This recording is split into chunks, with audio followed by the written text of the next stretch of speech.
بسم الله الرحمن الرحيم.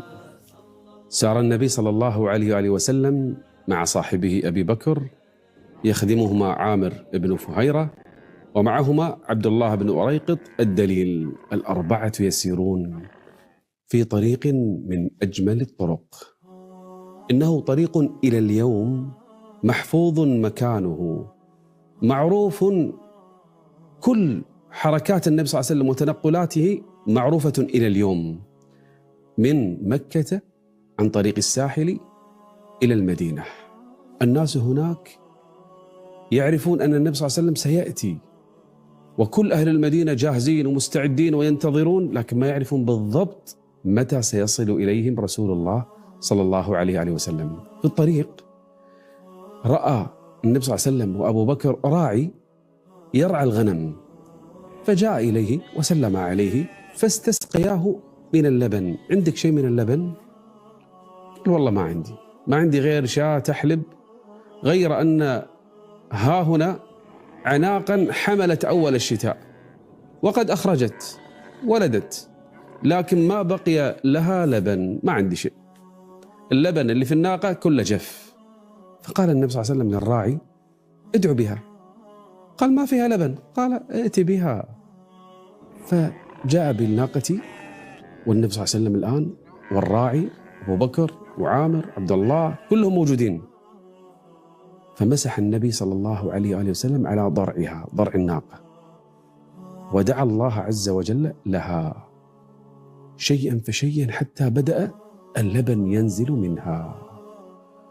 فجاء أبو بكر بمحجن مثل الإناء، فحلب أبو بكر حتى امتلأ الإناء كله، والنبي صلى الله عليه وسلم يساعده ويحلب الناقة، امتلأ الإناء حتى سقى أبا بكر، ثم حلب حتى سقى الراعي، ثم حلب حتى سقى الجميع، الكل شرب.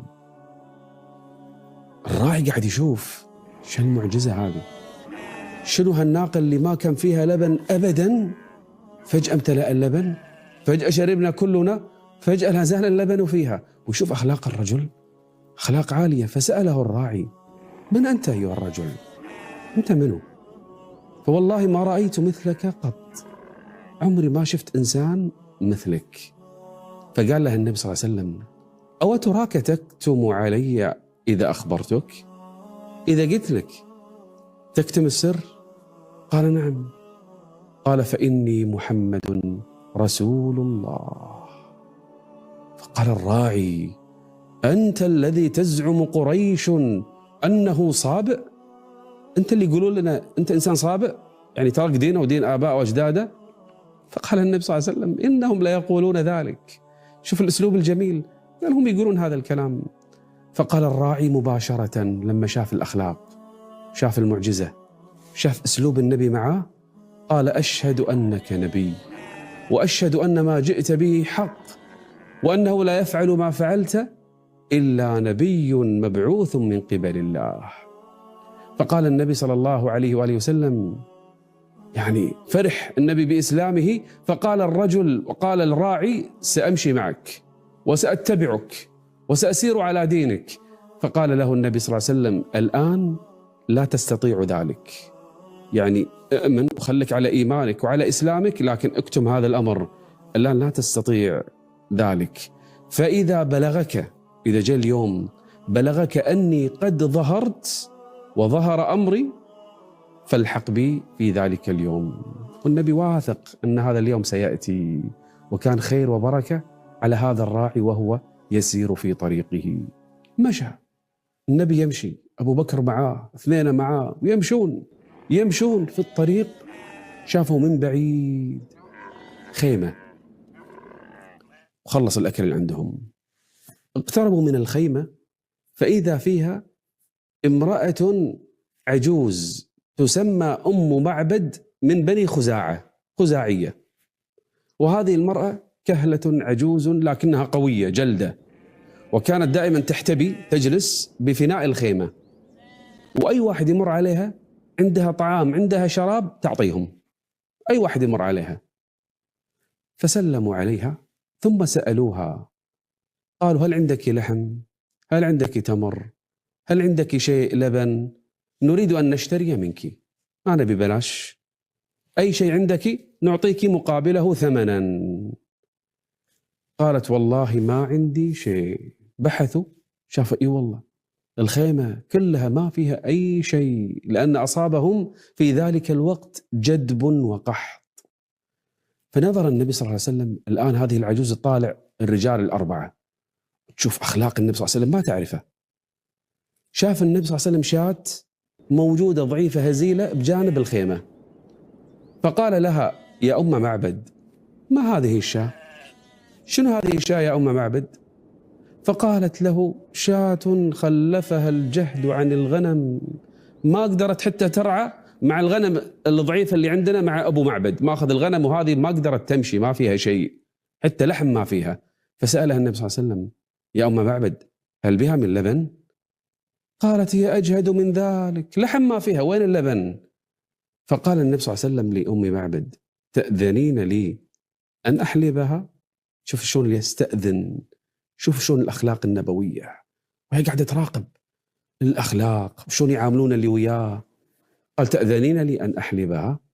قالت والله إن رأيت بها حلبا فاحلبها، حلال عليك، لكن ما فيها شيء. جابها النبي صلى الله عليه وسلم. الحين كل قاعد يطالع، العجوز تطالع، أم معبد، أبو بكر معه، والأثنين معه. فمسح النبي صلى الله عليه وسلم بيده على ضرعها وسمى الله ودعا الله عز وجل، وإذا بالضرع يمتلئ مرة أخرى حتى بدأ اللبن يدر وينزل اللبن بروحه منها. فقال النبي صلى الله عليه وسلم ائتوني بإناء، فجاءوا له بإناء فحلب بنفسه، حلب في الإناء حتى امتلأ الإناء فأعطاها للعجوز. أول ما بدأ بأم معبد، شوف الاحترام، شوف الرقي، شوف الأدب النبوي. أول ما أعطى الإناء للعجوز لأم معبد قالها تفضلي اشربي. بتعجب العجوز شنو هذا؟ من وين جاء اللبن؟ فشربت شربت شربت حتى رويت وشبعت، ثم حلب فأعطى أصحابه واحد ورا الثاني حتى شربوا جميعا، وهو آخر القوم، شرب آخرهم صلى الله عليه وسلم. والعجوز قاعدة تنظر شنو هذا الإنسان اللي يفعل كل هذا؟ من وين طلع اللبن أصلا؟ شنو الأخلاق؟ حتى إذا شربوا جميعا ملأ الآنية اللي عندهم، قال أعطني أي إناء، ملأ الإناء كامل ثم وضعه ثم غادرهم وسلم عليها وارتحل. العجوز غير مصدقة اللي شافته. بعد قليل جاء منه أبو معبد. أبو معبد لما وصل شاف الآنية مملوءة باللبن، فقال لها، ومسكين جايب الأعنز العجاف كل اللي وياه ميتين من الجوع، ما في شيء، سنة جدبة كلها عجاف حتى ما فيها من اللبن، لكن شاف أم معبد الآنية فيها لبن. قال يا أم معبد من أين لك هذا يا أم معبد؟ والشاء عازب حائل ولا حلوب في البيت، ما في شيء فيه لبن، من وين هذا؟ قالت لا والله ما عندنا شاء مثل ما تقول، لكن مر بنا رجل مبارك. رجل مبارك؟ يقول لك اللبن من وين؟ قالت لمر بنا رجل مبارك يا أبا معبد اسمع، وأخذت تحدثه بالخبر. فقال لها أبو معبد صفيه لي يا أم معبد، فذكرت له وصفا دقيقا أنا لن أذكره، ارجع إليه في كتب السيرة ستجد وصفا دقيقا لأخلاق النبي وخلقه، وصفته كله خلقا وخلقا. فلما انتهت من وصفه قال أبو معبد هذا اللي وصفتيه والله إنه صاحب قريش الذي ذكر لنا من أمره ما ذكر، ولقد هممت أن أصحبه، أنا من زمان كنت أتمنى أروح له وأتبع دينه، ولأفعلن ذلك إن وجدت إلى ذلك سبيلا. ثم أكمل النبي صلى الله عليه وآله وسلم طريقه حتى وصل إلى قرب المدينة، إلى منطقة تسمى الغميم قريبا من المدينة المنورة. صلى الله عليك يا نبي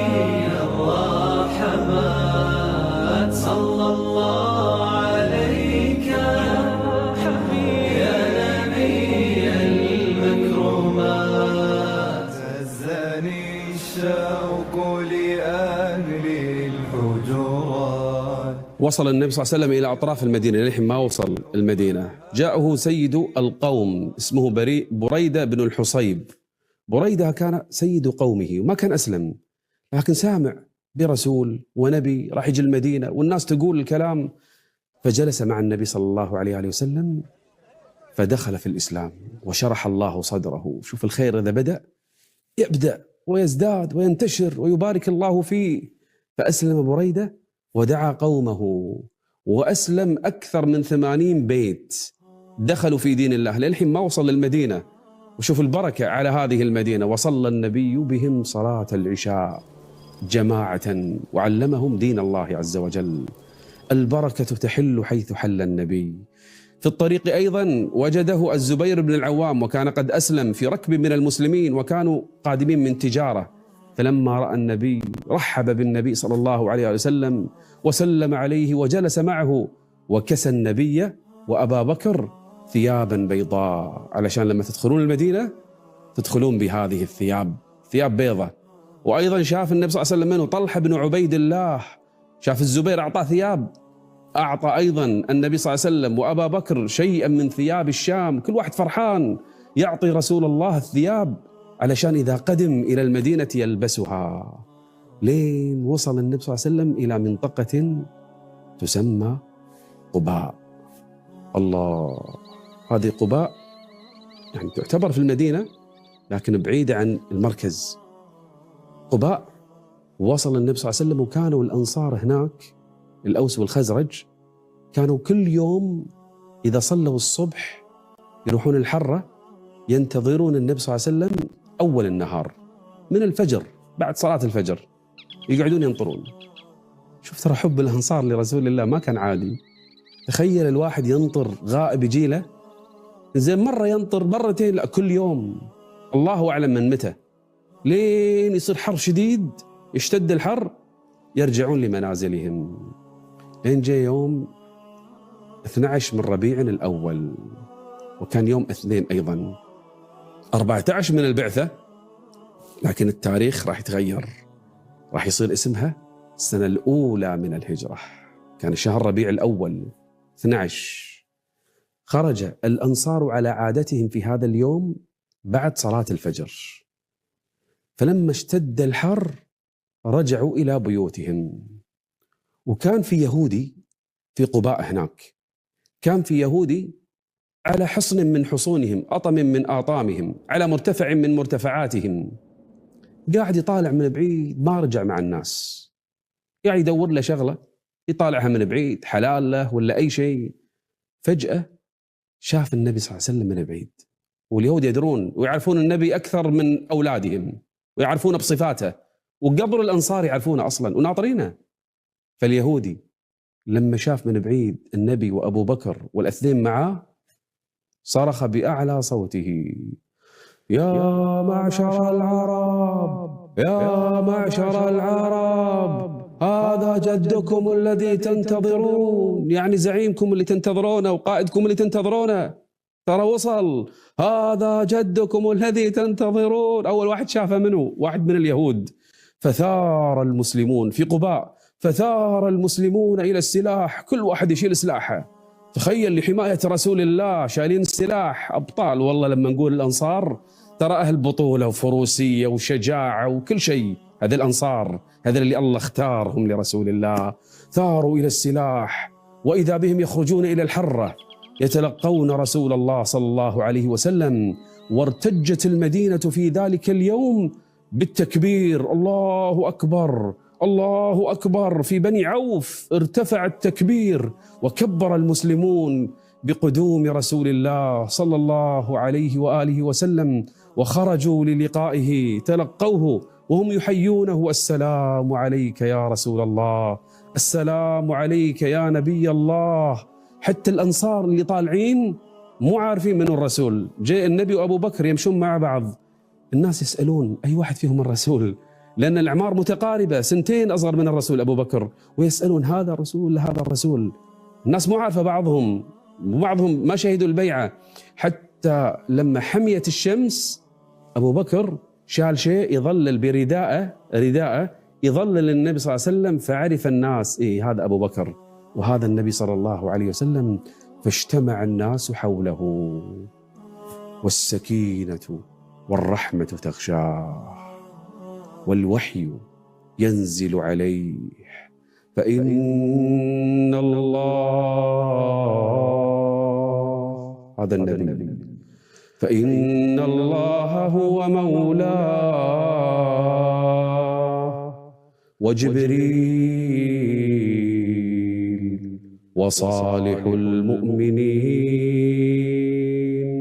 والملائكة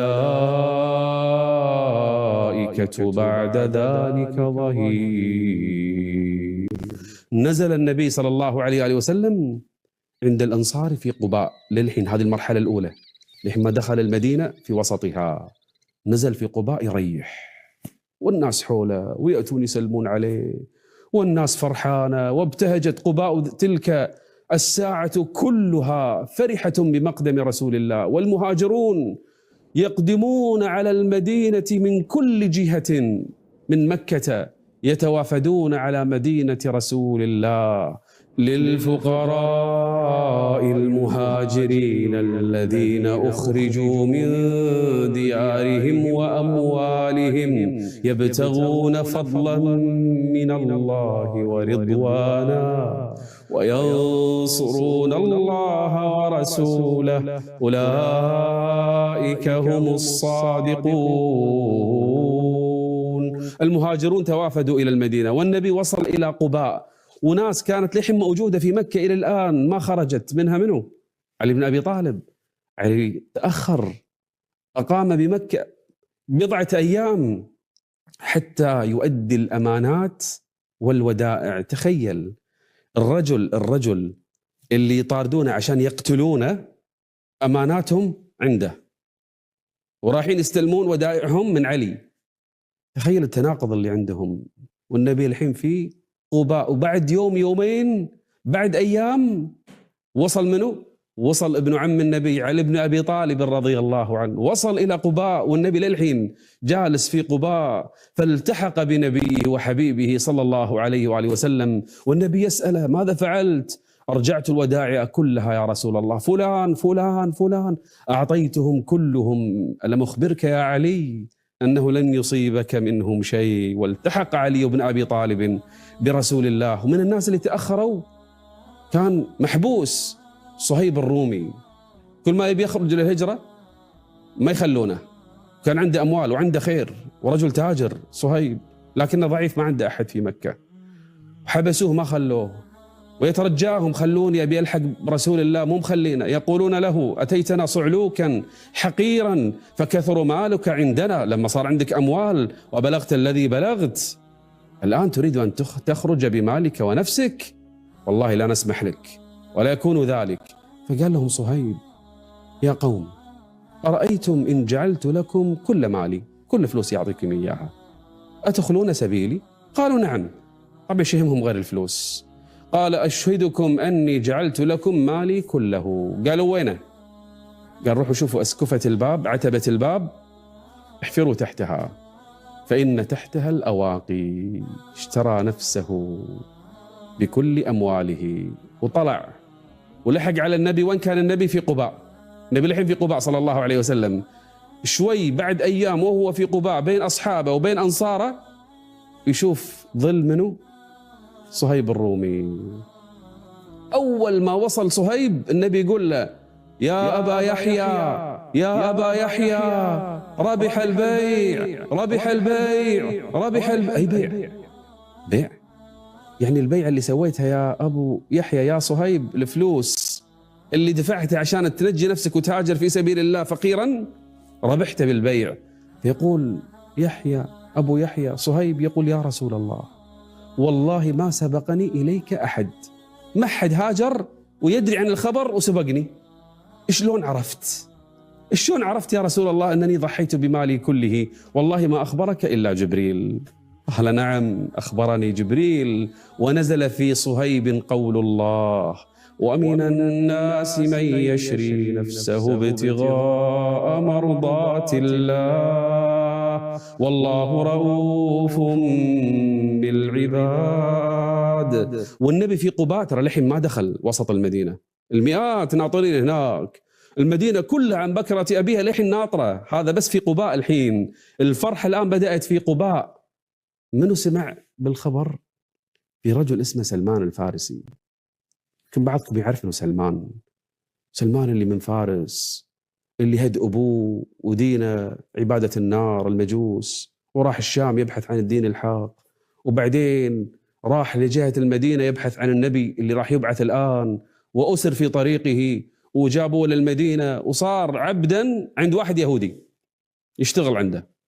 ما عنده مشكله، مع انه كان ابن سيد قومه في فارس، صار عبدا في المدينة وعند يهود وما عنده مشكلة، بس هو ينطر اللحظة اللي يبعث فيها النبي بس. يقول في يوم من الأيام أنا قاعد أعمل وعلى النخلة قاعد يشتغل لسيده، يقول فجأة تحت النخلة أقبل ابن عم لسيدي، ابن عمه يهودي ثاني، فقال له قاتل الله بني قيلة، جدتهم تسمى قيلة، قاتلهم الله، والله إنهم الآن مجتمعون بقباء. قال على أي شيء يجتمعون؟ قال على رجل قدم عليهم من مكة اليوم. قال ما شأنه؟ قال يزعمون أنه نبي. سلمان قاعد يسمع، يقول فلما سمعتها أخذتني رعدة حتى ظننت أنني سأسقط على سيدي، بغيت أطيح من فوق. لما قال نبي اهتز سلمان، يقول ونزلت مسرعا من النخلة فجعلت أقول لابن عمه، ابن عم سيده، ماذا تقول؟ ماذا تقول؟ فنظر إليه سيده وقال له بعد أن ضربه على وجهه وسقط عن الأرض، قال ما لك ولهذا؟ أنت تشتبه بهذا الكلام، اذهب إلى عملك. فقال سلمان لا شيء يا سيدي، لا شيء لا شيء، إنما أردت أن أستثبته عما قال، أبي أتأكد من كلامه، بس سمعت شيء وأبي أتأكد منه. يقول سلمان بعدين لما راح سيدي كان عندي شوية تمر مجمعة، يقول فلما جاء المساء أخذته ورحت به إلى هذا الرجل، وسلمان عنده 3 علامات أخبرها بها الرهبان عن هذا الرسول الذي سيبعث، 3 علامات. أول علامة الحين راح يتأكد منها، يقول دخلت عليه والنبي جالس ومعه أصحابه، فقلت له إنه قد بلغني أنك رجل صالح ومعك أصحاب لك غرباء ذو حاجة، في مهاجرين معك، وهذا شيء كان عندي للصدقة، عندي صدقة بيعطيكم إياها، فرأيت أنكم أحق به من غيركم. يقول فقربته إليه إلى النبي صلى الله عليه وسلم، فقال النبي لأصحابه كلوا. يقول فرأيت أصحابه يأكلون، أما هو فقد أمسك يده ما أكل منها تمرة واحدة. فقلت في نفسي هذه العلامة الأولى صدقت، بقيت علامتان بعدين راح نعرفها كيف تثبت منها سلمان. وظل النبي في قباء 14 يوما. صلى الله عليك يا نبي الرحمات، صلى الله عليك يا نبي المكرمات، هزني الشوق لأهل الحجرات. النبي صلى الله عليه وسلم للحين في قباء، هذه الأيام التي ظل فيها، أول شيء قال حق أصحابه بنسويه، قال لهم لازم نأسس مسجد هني. للحين ما استقر، لكن قال لهم راح نأسس مسجد الآن في قباء، وكان هذا أول مسجد أسس في مدينة رسول الله. لمسجد أسس على التقوى من أول يوم، لمسجد أسس على التقوى من أول يوم أحق أن تقوم فيه، فيه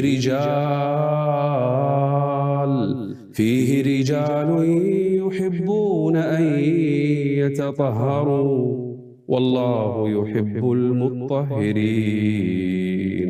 هذا المسجد صارت له ميزة، هذا قبل مسجد رسول الله، هذا مسجد قباء، صار الذي يصلي في هذا المسجد 2 ركعتين كأنه أدى عمرة لله عز وجل. بعد 14 يوم النبي خلاص الناس سلموا عليه وجلس معهم مرتاح، قال يلا نكمل طريقنا إلى المدينة، إلى وسط المدينة. وكان يوم جمعة، ركب النبي صلى الله عليه وسلم راحلته، وأبو بكر ردفه معه في نفس الراحلة، وأرسل أحدهم إلى ملأ من بني النجار قال لهم ترى أنا جايكم بنو النجار. فجاءوا متقلدي السيوف، كل واحد شايل سيفه، الله، وسار بهم نحو المدينة، يلا امشوا وياي، وهم محدقون به ملتفين حوله. شوف الأنصار، ترى والله لو نتكلم على الأنصار ما نخلص، من بطولاتهم، من تضحياتهم، من حبهم لرسول الله صلى الله عليه وآله وسلم، مع أنهم ليسوا من قومه. أحدقوا به بنو النجار ويثق فيهم النبي صلى الله عليه وسلم، حتى أدركت النبي صلاة الجمعة، طلع الفجر، صلاة الجمعة في ديار بني سالم بن عوف، فجلس عندهم وصلى بهم أول جمعة، ديار سالم بن عوف. ثم بعد ما صلى الجمعة ركب النبي صلى الله عليه وسلم من ديارهم واتجه إلى داخل المدينة. أما ناقته ترك لها الزمام، أرخى لها الزمام، جعلها ما توجه لا يمين ولا يسار ولا توقف ولا تدعى للمشي، تركها النبي صلى الله عليه وآله وسلم، والناقة بدأت تمشي. النبي هنا أراد أن يختار الله عز وجل له مكان إقامته ومركز دولته، فترك الناقة. وكل ما مر على قوم قالوا يا رسول الله، يسلمون عليه يرحبون فيه، يا رسول الله أقم عندنا في العدد والعدة، عندنا رجال وعندنا السلاح، أقم عندنا يا رسول الله، الكل يبي يكون عنده. وهو يقول لهم خلوا سبيلها، دعوا الناقة فإنها مأمورة، الله هو الذي يأمرها. وكلما مر على قوم قالوا يا رسول الله تعال عندنا، أقم عندنا، الكل يبيه يكون عنده. والنبي صلى الله عليه وسلم يقول